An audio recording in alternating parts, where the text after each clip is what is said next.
मेरा नाम गोल्डी है। मैं नेपाल के डांग डिस्ट्रिक्ट में रहती हूँ। मैं जो कहानी आप लोगों को बता रही हूँ ये बिल्कुल सच्ची कहानी है। ये आज से 10 साल पहले की बात है, जब मैं 12 साल की थी। मेरे बड़े पापा गांव में ही बड़ी मम्मी और अपने 3 बच्चों के साथ रहा करते थे। असल में उन दिनों मेरी दादी की तबीयत ठीक नहीं रहती थी। गांव में बड़े पापा ही उनका ख्याल रखते थे। फिर एक दिन अचानक हमारे पास गांव से कॉल आई कि दादी की डेथ हो गई है। ये पता चलते ही हम सब लोग गांव चले गए। सर्दियों के दिन थे, इसीलिए मैं अक्सर दिन में धूप में बैठने के लिए छत पे चली जाती थी। ऐसे ही दादी की डेथ के 3-4 दिन बाद एक दिन मैं छत पर धूप में टहल रही थी। घूमते घूमते छत की बालकनी से मेरी नजर बगल वाले घर के आंगन में पड़ी। बगल वाले घर में कोई नहीं रहता था। वो घर बहुत पुराना था और बिल्कुल किसी खंडर के जैसा लगता था। लेकिन इतना पुराना और टूटा फूटा होने के बावजूद मैंने देखा कि उस घर के आंगन में एक गुलाब का फूल लगा था। उस फूल को देख के मुझे बहुत हैरानी हुई। मैं वहां खड़ी उस गुलाब के फूल को ही झांक के देख रही थी कि मेरे बड़े पापा का लड़का वहां आ गया। उसने मुझसे बोला कि दीदी उस तरफ मत देखो, इधर आके बैठ जाओ। मैंने पूछा क्यों, क्या हुआ? लेकिन उसने मुझे कुछ नहीं बताया।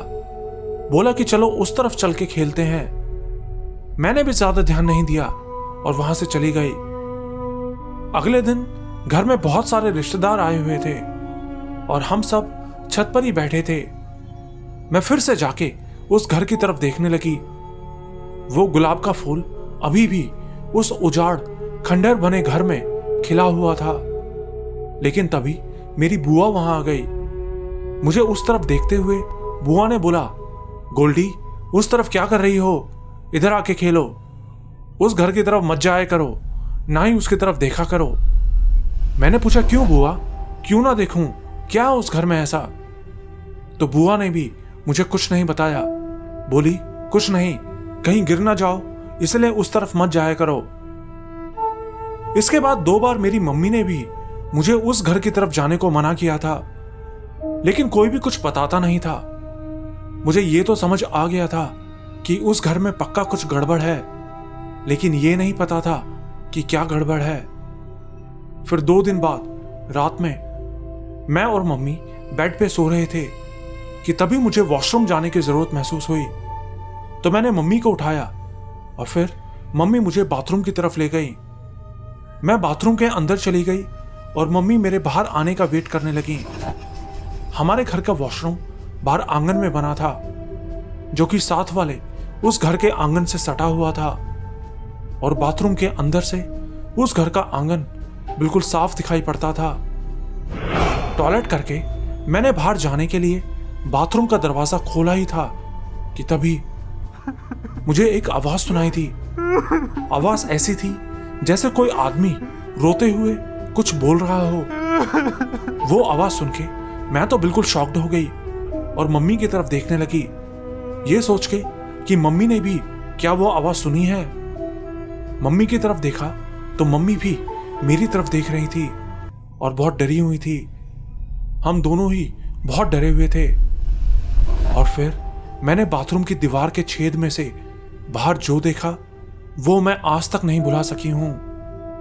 मैंने देखा कि उस बगल वाले घर के आंगन में लगे उस गुलाब के पेड़ के पास एक आदमी बैठा था और वहां बैठा वो किसी से बात कर रहा था। वो क्या बात कर रहा था ये तो समझ नहीं आई, क्योंकि वो किसी दूसरी ही लैंग्वेज में बोल रहा था, लेकिन ये अच्छे से समझ आ रहा था कि वो किसी से बात कर रहा है। लेकिन उस आदमी के अलावा तो वहां कोई नहीं था, तो वो बात किससे कर रहा था? मैंने और मम्मी ने, हम दोनों ने ही उस आदमी को वहां बैठे देखा था। मैं और मम्मी जल्दी से वहां से भागे और घर के अंदर आके दरवाजा बंद कर लिया। मैंने मम्मी से पूछा, मम्मी ये क्या था? वो अंकल इतनी देर रात वहां बैठे किससे बात कर रहे थे? तो मम्मी ने मुझे जोर से डांटा, बोला कुछ नहीं है, चुपचाप सो जा, अभी बहुत रात हो गई है, सब उठ जाएंगे। उस टाइम तो मैं सोने के लिए चली गई, लेकिन मुझे जानना था कि वो सब क्या है। इसलिए सुबह उठते ही मैंने मम्मी से फिर से पूछा, तो बुआ और मम्मी ने मुझे सारी बात बताई। बुआ ने बताया कि रात में जिस आदमी को हमने उस घर में देखा था, वो असल में उस घर का पुराना मालिक था।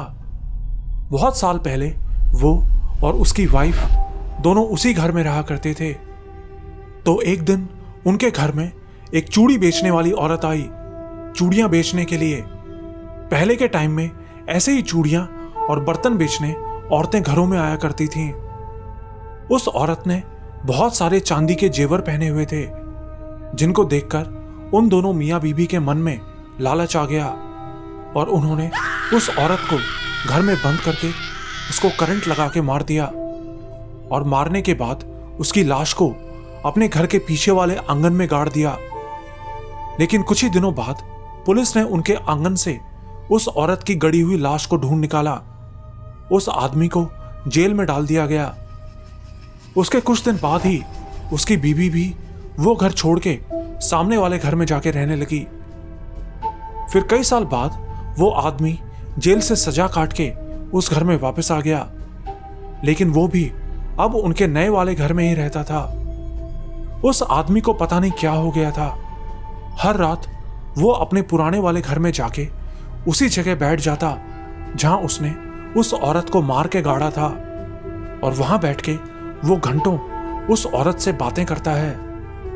हर रात वो ऐसा ही करता है। इस घटना के बाद अगल बगल के घरों में भी उस औरत की आत्मा परेशान करने लगी थी। जब मेरी दादी जिंदा थी तो उसकी आत्मा अक्सर उनका पैर पकड़ के खींच दिया करती थी। कई बार आस पड़ोस के लोगों ने भी उसकी आत्मा को छत पर चलते हुए देखा था। तो उसको दूर रखने के लिए बड़े पापा ने अपने घर को चारों तरफ से मंत्रों से बंधवा लिया था, घर के चारों तरफ कीले गाड़ के। उसके बाद से वो औरत हमारे घर में तो नहीं आती थी, लेकिन वो आदमी जरूर हर रात उससे मिलने आता था। ये सब मेरे साथ 10 साल पहले हुआ था। मेरे बड़े पापा भी अब वो घर छोड़ के जा चुके हैं। वो आदमी आज जिंदा भी है या नहीं ये तो मुझे नहीं पता, लेकिन उस रात को याद करके मैं आज भी बहुत डर जाती हूँ।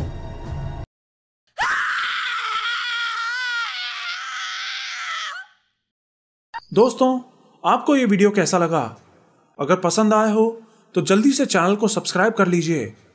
मैं हर हफ्ते आपके लिए ऐसी मजेदार कहानियां लेकर आता हूं। अगर आप भी अपनी कोई सच्ची कहानी मुझे भेजना चाहते हैं तो मुझे ईमेल कर सकते हैं। तो इंतजार कीजिए अगले सैटरडे का। आज के लिए इतना ही। Good bye.